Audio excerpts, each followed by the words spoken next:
bwenziruka awaka nagende wa mukyala Nakigudde n'entandika okupangisaawo naye mukyala Nakigudde yatusaba deposit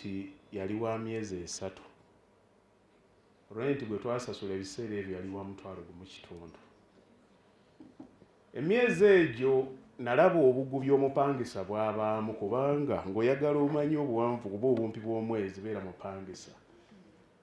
zadduka nezigenda bwe zityo era mu kudduka nga nvaawo nziruka ngenda e Bulaaya Allah we yansaasirira awo naye ekyalimu mu kyo kyennyumiza ennyo abantu ekintu ekyannumanga abantu balaba nga mbuulirira abantu nti tukole ssente nina history wange obwavu nabukyawa waliwo akagombo maama wange ke yaŋŋamba olwo olugero nalwo luwanvu abangoberera ntera nnyo okubunyumya naye yaŋŋambamu akagambo naŋŋamba nti omuntu bw'akuvumanga nti oli mwavu ebirala ne bw'atayongerako byonna aba amaze obbikola ki obbikuvuma olwaleero omukyala gwe nnina we twasula mu kayumba ako we tubadde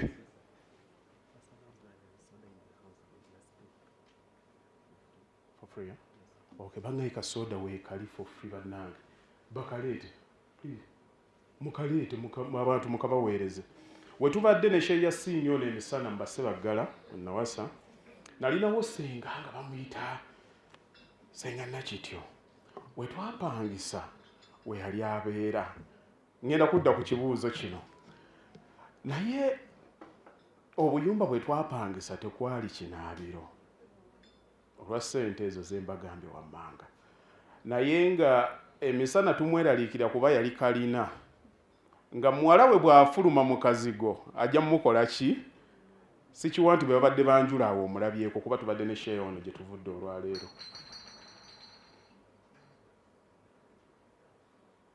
naye bwe mutunuulira olwaleero omanyi omuntu okugamba nti bagenda kugoba mu nnyumba lwakuba tosobola kusasula rent wa $1,500 olumu bwe mba nga nkayuukira abapangisa bange nenzijukira mu mbeera eyo ngamba nti kankuleke naye emyaka nga 2 nazimba amaka agaasooka nenzimba amaka amalala we nabayita nga batudde ne mbanyumiza akagera ako ne mmuga twakusulako nga tuli balirwana abo okumala ebbanga naye tewatulaba ekyatwekwesanga bwali bwavu nga tetwagala kubanga ne muwala wo tewaali mu mpadde naye ekirungi kyakyo okumanya ensi eyaniriza bawanguzi emboozi yamunyumira nnyo nga n'okuseka aseka n'okaaba n'akola ki kuba ennyumba gye nalimu kwolwo yali embuwumbi bwa ssente buli omu alina olugero lwe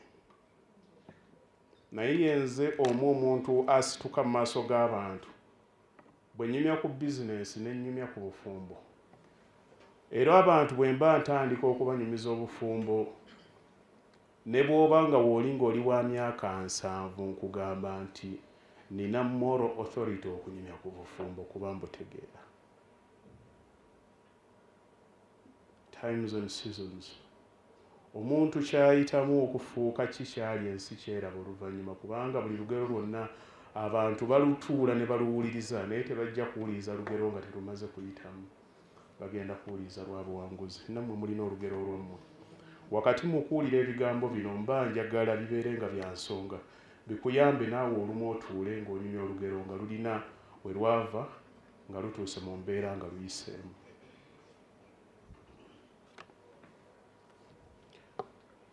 omuntu gwe ndi naye nze olwaleero ndi myaka 42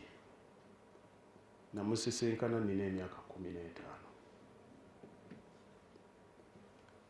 omwana nga asooka namuzaala mpeza myaka 20 olwaleero kati mukulu munnange era omwaka guno nfuna ku graduation awaka naye bw'oba oyagala okumanya ekirungi tuukako mu maka agatebenkedde otunuulire abagalimu bw'oba oyagala okumanya ekibi tuukako mu bufumbo obubi olaba ababulimu.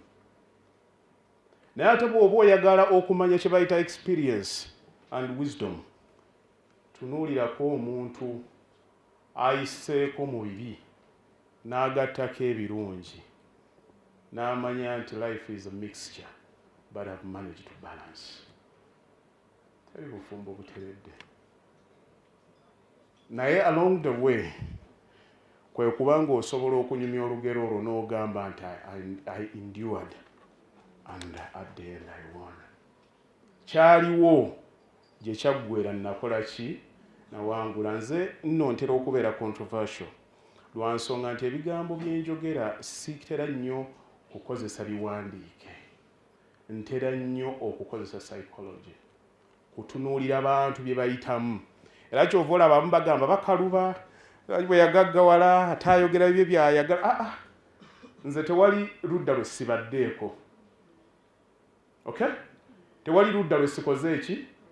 Nze okuva wano nali nammange ng'atunda mubisi. Okay? N'akaduuka ke kakyaliwo ekyaliwo ajjala. Kati zonna I can relate. Naye kinyamba wakati awo kwe kuba nti nafuuka omusomesa eyeeyambula abalala bambale.